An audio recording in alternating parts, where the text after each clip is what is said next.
Salut tout le monde. Aujourd'hui, on va parler de technique de coulage de leurre souple. Il y en a plusieurs, hein. Il y en a plusieurs. La vidéo, elle va parler essentiellement de la technique qui, pour moi, est la plus simple à réaliser, la plus rapide à réaliser pour obtenir un dos et un ventre de deux couleurs différentes dans un moule double coque. Donc je m'explique, un moule double coque, les gens, les connaisseurs vont comprendre tout de suite. Et les gens moins connaisseurs qui ont l'habitude de couler qu'en simple coque, à plat,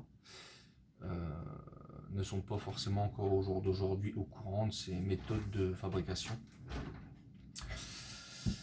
Donc pour obtenir un leurre coulé par vos soins, pour avoir un dos différent de la couleur du ventre, il y a essentiellement au jour d'aujourd'hui 3 techniques qui reviennent régulièrement sans résultat exceptionnel, j'ai envie de dire. Donc, la première consiste à couler un leurre d'une couleur unique, blanc par exemple. Et si on veut un dos d'une couleur différente, passer par une phase de colorant, mettre du feutre sur le dos. Chose que j'ai déjà pratiqué plusieurs fois, fait plusieurs tests, etc. Ça ne m'avait pas convaincu, toujours pour le même problème de migration au sein du leurre qu'on a teinté, donc qu'on a mis un coup de feutre, et migration de leurre à leurre dans les boîtes de pêche. Donc j'ai passé mon chemin. Une autre solution qui était un peu plus efficace, qui avait plus du tout de souci de migration, mais là on a un souci de tenue de la peinture, c'est les peintures à l'aérographe avec des peintures à base de résine. Et là, la technique de mise en œuvre, c'était pareil, c'était de sortir un leurre d'une seule couleur et puis de venir mettre son leurre sur un papier non absorbant, j'ai envie de dire. Et puis, alors moi, j'avais trouvé une petite, je dis bien petite technique, c'était de faire chauffer le leurre au décapeur thermique, de peindre dessus de suite et de refaire chauffer la peinture pour vraiment obtenir une bonne accroche. La qualité était bonne. Bon, les peintures, elles restaient plus ou moins mates. Ça reste des peintures à base d'eau. Peinture à base de résine, bien sûr, mais à l'eau. Donc on avait un rendu modifié, mais un rendu très correct. La tenue de la peinture sur le leurre était correcte aussi. Par contre, il ne fallait pas non plus prendre le leurre et puis frotter comme un dégénéré sur le leurre. Où là, on voyait la peinture partir petit à petit. Donc ça m'avait pas non plus encore convaincu, cette peinture aérographe. Et donc j'en suis venu à un jour apercevoir quelqu'un sur un groupe de craft. D'ailleurs, je lui ai demandé son autorisation pour citer son nom, bien évidemment. Je fais pas la vidéo et je balance des noms comme ça sans. Non, il est au courant. Donc, cette personne, c'est Johan Maé, d'un groupe de craft, et donc sur Facebook. Et je l'ai vu faire pareil, je crois, ça s'est passé comme ça, on discutait donc justement de techniques de coulage pour essayer d'avoir un dos et un ventre d'une couleur différente. Et puis il m'a parlé de, bah ouais, fais ça avec de béchères. Donc j'avais capté de suite la technique, mais ça me paraissait de une technique, et de deux, j'avais le doute qu'en versant les deux béchères en même temps, bah, ça mélange pas les deux colorants, puis qu'on ait un effet nuagé fort dans le leurre fini. Donc je me suis tout de suite empressé d'aller essayer cette technique. Et effectivement, technique qui fonctionne très bien, mais qu'il faut prendre le coup de main pour avoir des séries de leurre entières plus ou moins identiques. Je m'explique, dans plus ou moins identiques. Bah oui, c'est des choses la création de leurre et la création de leurre, de colorants, etc. On peut pas tout maîtriser à 100%, on n'arrivera pas à avoir des leurres identiques à 100% tout le temps. Il y aura toujours des légères différences, etc. La couleur va commencer à un moment donné, va finir à un moment donné. Sur un autre leurre, elle va commencer un peu plus tard, elle va finir plus tôt, etc. Mais le but, c'est vraiment d'avoir des leurres très propres pour les gens qui sont perfectionnistes, hein, qui aiment avoir, qui forcément aiment couler leur leurre eux-mêmes, mais qui ne, pas pour autant, veulent avoir des leurres de merde, quoi. Tout le monde le sait, hein, dans 90% des cas, quand on pêche, on aime pêcher avec des leurres qu'on apprécie regarder. Ça, on va dire que ça vous facilite la pêche. Pourquoi? Ben ouais, hein, je ne sais pas si vous avez déjà remarqué, hein, mais je pense que bon nombre d'entre nous pensent la même chose, hein. Un pêcheur qui met à l'eau un leurre ou n'importe quoi, hein, une cuillère, un jig, qui n'apprécie pas mettre son leurre à l'eau parce qu'il l'aime pas physiquement, esthétiquement, il va mal pêcher. Inconsciemment, il va mal pêcher parce qu'il va se dire ouais, j'ai mis un truc qui me plaît pas de trop à l'eau, et inconsciemment vous allez mal pêcher, ça va se ressentir dans votre manière de pêcher. Donc pour des gens comme moi, comme beaucoup de personnes, on apprécie mettre à l'eau un leurre qui nous correspond, qui nous correspond parce qu'on a l'habitude de ces couleurs-là qu'on met à l'eau, ces vibrations, etc. Enfin bref, c'est tout un... Il n'y a rien de scientifique là-dedans, hein, c'est que des avis personnels, hein, à force d'aller sur l'eau, etc. Hein, et donc, voilà, on apprécie, beaucoup de personnes apprécient, même si elles font leur leurre eux-mêmes, avoir des beaux leurres, tout simplement. Donc, on va regarder donc cette fameuse technique ensemble. Il y a de fortes chances que vous l'ayez déjà vu passer, mais apparemment beaucoup de personnes ne la connaissent pas, puisque j'ai encore des amis qui sont comment dire, qui sont étonnés quand je leur dis bah, fais comme ça, fais comme ça. Non, ça ne leur est pas passé par la tête et ils sont pas au courant. Donc, et ça pourra en aider certains justement à éviter de passer par tous les systèmes de peinture, les machins, les trucs qui sont efficaces, on va dire, à 50-60% du temps. C'est pas. Moi, j'ai passé mon chemin de tout ça, et depuis que je connais cette technique, donc encore merci Johan Mahé de l'avoir partagé. Je me permets de la partager directement sur YouTube pour que beaucoup plus de monde soit touché par la vidéo, et ça pourra leur permettre de sortir des leurres beaucoup plus esthétiques et forcément colorants dans la masse, dit leurre qui ne change pas. Enfin, il n'y a pas de souci d'avoir la couleur qui s'en va ou que ça migre, non, c'est pas possible. Donc là, j'avais déjà coulé des leurres, hein, il y a 2-3 jours déjà, donc vous allez avoir un rendu esthétique tout de suite à la caméra, puis après je vais passer en plan large, on va dire ça comme ça, pour me mettre la caméra sur le moule et faire une coulée ou deux ensemble. Donc ça permet d'obtenir ce genre de voilà, ce genre de leurre. Donc là, ouais, je suis parti sur un dos violet parce que j'adore cette couleur là, avec un ventre transparent. Il n'y a pas de colorant dans le ventre, il y a juste des paillettes. Ce coloris-là, je l'adore par jour de grand soleil. Il y en a beaucoup qui disent ouais, la pêche elle est compliquée, il fait 25 degrés et le poisson il est calé. Bah effectivement, ouais, des jours comme ça, j'arrive pas à faire 50 bars, hein, c'est pas le problème, hein. Mais j'arrive à tirer mon épingle du jeu. Alors le violet, pourquoi? Tout simplement parce que c'est une couleur non, il n'y a pas de poisson violet. Enfin, j'en connais pas. Il n'y a pas de fourrage violet en mer. Euh, Par contre, le violet, c'est une couleur qui, bah oui, qui tire sur le bleuté, qui se voit très très bien dans l'eau, et puis qui fonctionne parfaitement bien. La première fois que j'ai utilisé du violet, je sais plus, c'était sur un slug, et enfin j'ai été choqué parce que cette journée-là, il y avait que ça qui fonctionnait, tout simplement. On pouvait mettre du bleu, du marron, du jaune, du vert olive, un vert naturel, hein, un vert, comment dire, un vert. Mince, j'en ai oublié le nom, c'est pas grave, ça va revenir. Euh, ouais, du vert comme ça, voilà.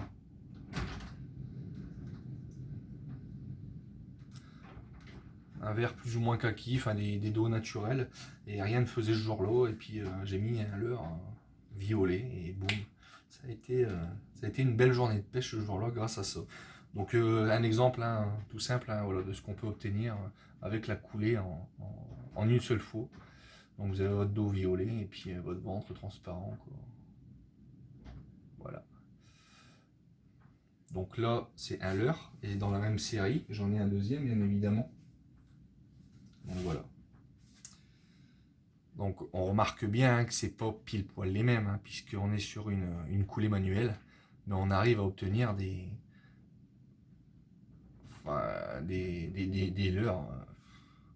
leurres juste magnifiques, quoi.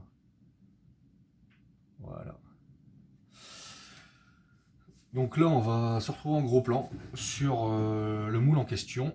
Et puis on va faire une coulée pour vous faire, vous faire voir un peu vraiment la technique utilisée.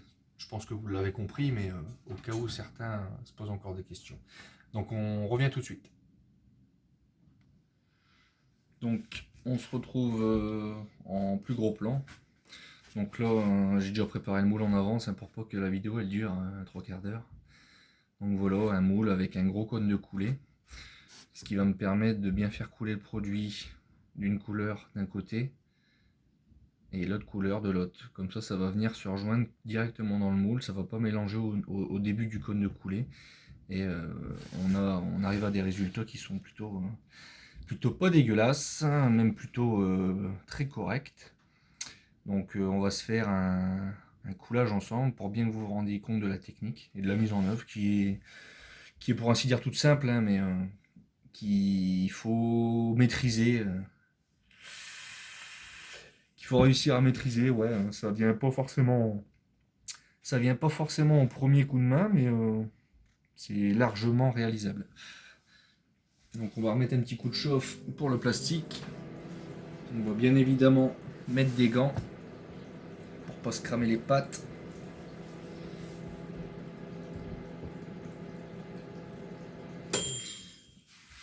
Et puis, bah oui, pour le masque, les gars, mettez-le, hein, dès que vous pouvez. Je vais pas le faire pour la vidéo, mais c'est préférable, hein, les éléments de sécurité, c'est indispensable. Donc il faut pas négliger là-dessus. Donc on est parti. On sort les béchères du micro-ondes. Hop. Et hop. Donc là, la technique, elle est simplement de prendre votre béchère d'un colorant, l'autre, le deuxième colorant, et on va tout simplement verser le plus lentement possible déjà, et le plus précisément possible, pour essayer de faire couler les deux en même temps. Voilà. Puis quand vous avez chopé le lancement, ben, vous tenez la route, quoi, jusqu'à la fin.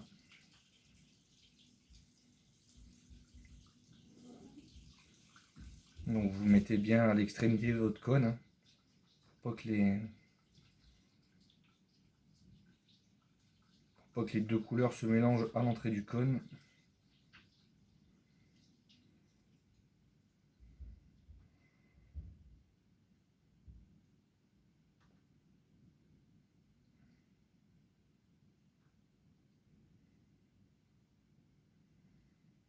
Hop. Là je vois que mon plastique il est arrivé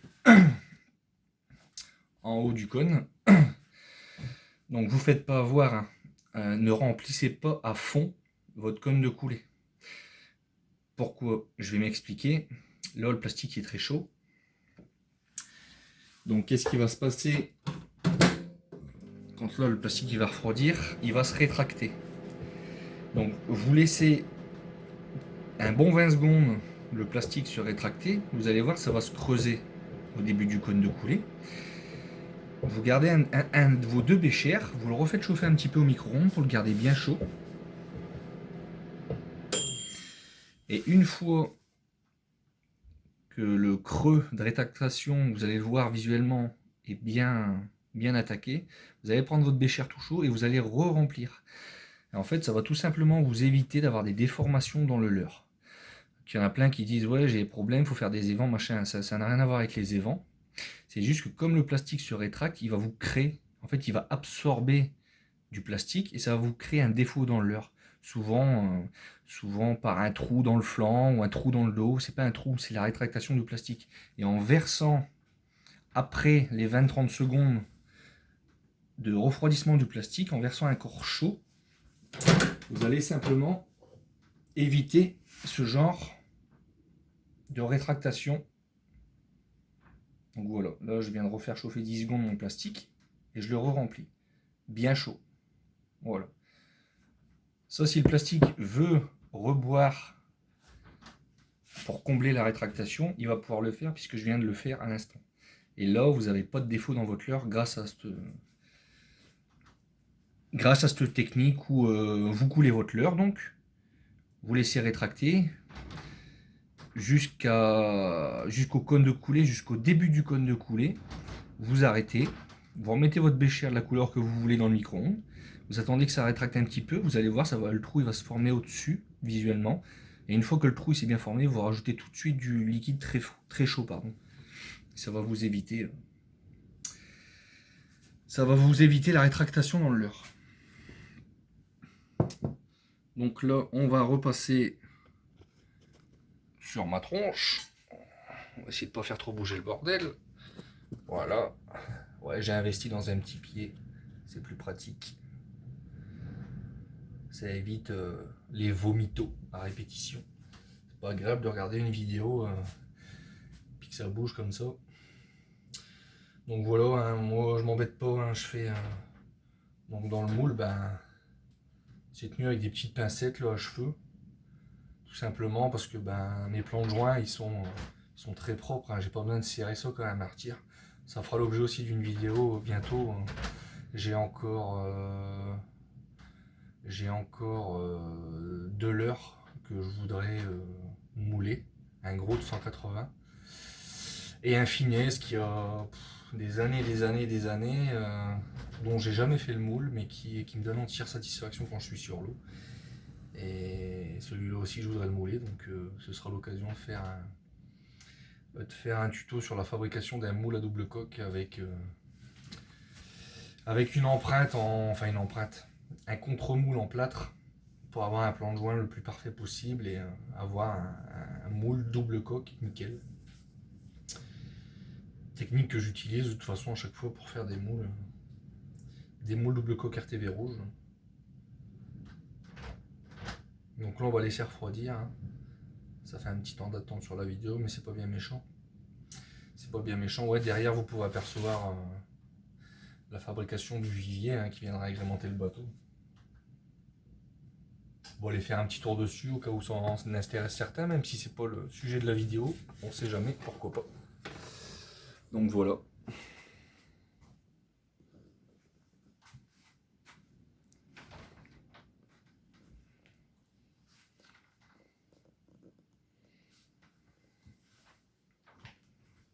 J'ai dessiné la trappe qui viendra se loger au-dessus. Et ici en devanture, en fait, je me suis amusé à essayer d'épouser un peu les flotteurs pour que ce soit esthétique, fini. Donc ouais, on va avoir une belle capacité d'eau pour que monsieur Labrax y soit à l'aise le temps des dérives, pour pas niquer les postes. Donc hop, voilà. Donc là le plastique, il a l'air d'être pris. On va laisser encore une dizaine de secondes tranquillement. Donc ouais, les gants chauds c'est indispensable pour ce genre de technique de coulage. D'ailleurs pour les coulages normaux aussi. Au prix que ça coûte, faut pas s'en priver.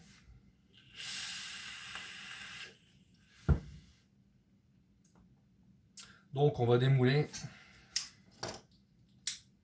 J'essaye de pas tricher, hein. Je démoule devant vous.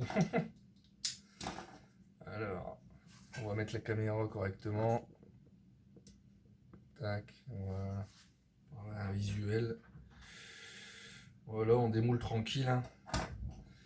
Et puis je vais vous faire voir avec le plan de joint, c'est plus parlant. Voilà, on arrive à obtenir ce genre de choses. Donc après, plus vous allez couler rapidement votre ventre par rapport au dos, plus vous allez avoir de matière au ventre par rapport au dos, et vice versa. Plus vous allez coulez lentement le ventre dans la demi-coque et plus rapidement vous allez couler le dos, vous allez avoir donc justement une différence d'épaisseur de colorant selon la vitesse où vous coulez ventre ou dos. Donc là je démoule délicatement parce qu'il est tout chaud, hein. Le copain, je vais le garder, ça va pêcher ça. Donc voilà le genre de choses qu'on peut réaliser.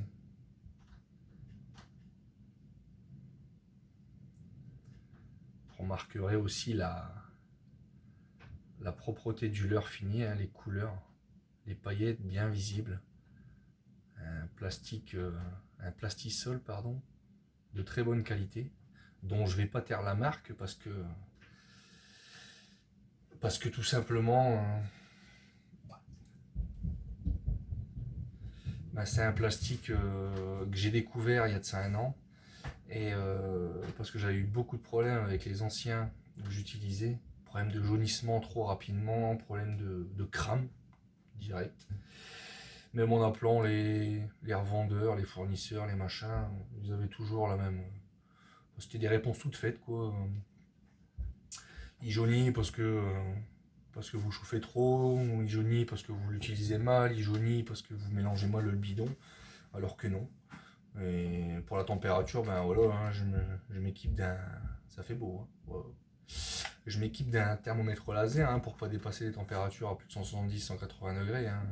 Parce qu'au-delà, même si il m'arrive de dépasser, parce que on fait chauffer, on dit ah mince j'ai oublié, et des fois ça m'arrive d'aller à 190 et pour autant ce plastique-là ne crame pas. Donc bah ouais, pour les personnes voulant des leurres très propres de finition comme celui que je viens de sortir, bah allez essayer le plastique Powis Pêche, parce que bah moi il m'a donné, enfin il me donne et il me donnera encore, je pense pendant longtemps, entière satisfaction. Donc voilà où je me fournis en plastisol, donc détaillant Powis Pêche que vous trouverez sur internet, hein, comme beaucoup d'autres revendeurs de ces matières là. Et non c'est ouais. Enfin, il sait ce que je pense de lui, hein, donc je vais lui faire un gros big up, hein, bien entendu, parce que bah, on est passé par des phases de recherche, de machin, de trucs, et il a vite compris que j'étais quelqu'un d'assez minutieux, d'assez tatillon, et que je voulais avoir des leurres qui sortent, enfin juste nickel quoi. Enfin on essaye, hein, c'est pas toujours évident, mais avec un peu de patience et un peu de réflexion, on arrive à trouver. On arrive à trouver des solutions, et puis quand on a la chance de savoir que ce genre de produit qualitatif existe, bah, on essaye, on voit que ça fonctionne, donc on fonce. Et donc merci, encore merci à toi, Monsieur Fernand, de pouvoir nous procurer ce genre de produit qualitatif, dont je pense tout fabricant, enfin fabricant, pas fabricant, mais tout particulier comme nous rêve d'avoir dans son petit garage, dans son petit atelier, pour avoir des leurres nickel. Donc voilà. Donc là j'ai mis le leurre à refroidir. Je pense que c'est inutile de refaire une coulée pour la vidéo, puisque bah, ça a été, je pense, explicite. Hein. La technique elle est très simple. Hein. Vous prenez votre moule. On va recommencer ensemble, mais voilà, hein, votre moule double coque que vous avez créé au préalable. Vous le fermez. Vous faites bien attention que quand vous le fermez, bah, que quand vous allez le poser sur votre établi avec vos pincettes, bah, que votre côté là c'est le ventre et votre côté là c'est le dos. Hop, vous le posez tranquillement sur l'établi, des petites pincettes, des machins pour tenir le moule fermé, et puis vous posez ça, puis vous coulez en même temps avec les deux béchères à droite et à gauche, tranquille, un petit filet suffit, et puis jusqu'en haut du cône. À ras le cône, et quand vous allez commencer à voir que ça se rétracte un petit peu, hop, vous gardez un bécher, vous le gardez au micro-ondes au chaud, vous le faites rechauffer 10-15 secondes pour qu'il reste bien chaud. Et une fois que vous avez bien vu au-dessus rétracté, vous remplissez le cône comme ça. Il n'y a pas de défaut dans le leurre. Il n'y a pas de rétractation non voulue. Donc voilà, hein, je vais essayer de le mettre dans tous les sens. On voit pas que c'est creusé, rien du tout, hein, grâce à ce petit, cette petite astuce finale de, de réalimenter en plastisol avant que le leurre ne se rétracte complètement. Ouais, celui-là il est pas beau parce que le doigt il est pas beau. Donc on va changer de doigt, ce sera plus esthétique pour la vidéo. Donc là on peut remarquer hein, les évents hein, qui font très bien leur travail. Hein. Là on a une petite pointe de plastique, c'est des vents. Il y en a plusieurs des vents d'ailleurs dans le moule parce qu'il y en a eu besoin. Et voilà. Un peu la qualité qu'on peut obtenir avec le plastique, pas Wiz, et le rendu final qu'on peut obtenir avec ce genre de technique. Donc encore une fois, merci à Yohan Mae hein, d'avoir partagé sur les groupes de craft sa technique. Donc je sais pas si c'est la sienne ou si c'est une technique qu'il a vue ou tout simplement ça peut venir de lui. Hein. C'est pas parce qu'on est pêcheur qu'on est bête, au contraire. Il y a des personnes très intelligentes hein, sur les forums, dans les magasins, sur les sites. Donc merci à toi encore une fois. Et puis en espérant que la vidéo en aide beaucoup à pas galérer, à passer par des phases de peinture, de machin, de trucs de feutre. Parce que celle-là, elle vaut vraiment le détour et elle peut vous éviter tout ça. Donc moi je vous dis à une prochaine vidéo qui va concerner donc la fabrication des moules double coque comme celui-là. Donc là c'est un chat de 120. Donc j'ai le 120, j'ai le 150 que j'ai moi. D'ailleurs le 150 il doit être là si je dis pas de bêtises, il est là. Donc là on est sur le modèle 150, là ici j'ai le 120 et on va copier, on va fabriquer son grand frère le 180. Donc bien évidemment hein, quand je parle de copie hein, c'est mon utilisation personnelle. Moi il n'y a pas de je vends à droite à gauche. Non, c'est pour mon utilisation en mot. D'ailleurs, ce leurre-là, il existe depuis des années. Et j'adore ce leurre. Je ne me vois pas pêcher avec autre chose pour ce genre. Parce qu'il apporte ouais, les vibrations en veux-tu en voilà. Il y a un rolling exceptionnel. Et, donc voilà, c'est un de mes leurres préférés. Donc je le fabrique en 3 tailles. Et donc le tuto sera sur ce leurre-là en 18 cm pour vous faire montrer un peu la fabrication du contre-moule en plâtre, comment mettre le leurre dedans, dans le plâtre, etc. Combien de temps il faut attendre pour que le plâtre sèche, etc. Et puis couler le RTV au-dessus et j'en passe et d'autres pour avoir un tuto global, complet, pour aider aux personnes qui veulent avoir des moules propres et efficaces. Et ben ils pourront le faire hein, grâce au prochain tuto vidéo que je vais faire dans peu de temps. Donc voilà, je vous dis bonne vidéo à vous et à bientôt sur l'eau.